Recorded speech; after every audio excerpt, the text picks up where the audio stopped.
This is how I make coffee in the van.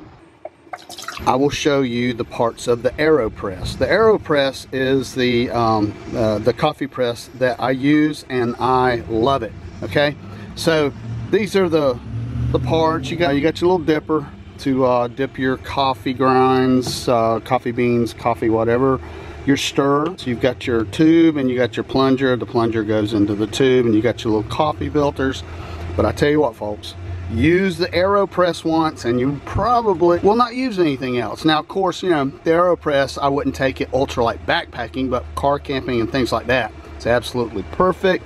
So on this AeroPress, on the bottom of this tube, you have this little filter, plastic filter. You unscrew that, pop in your coffee filter, and then reattach that, because there's where your coffee's going. Insert your plunger. This got a little rubber gasket type thing here, so when you actually do the final act of making your coffee, you're going to use that plunger to squeeze all the fluid through your coffee.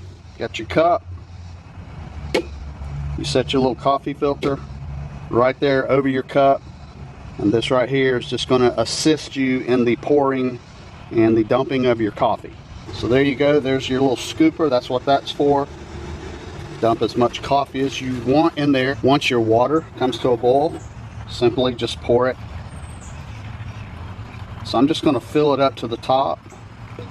Just let it sit. And the next step is where this little handy dandy stir comes in. I generally just stir it, let it steep, let us do it magic before I ever take the plunger to it. Just go ahead and use the plunger, and then just slow and steady.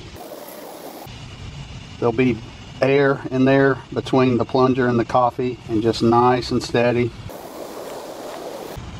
And you have a delicious cup of coffee sitting there waiting on you.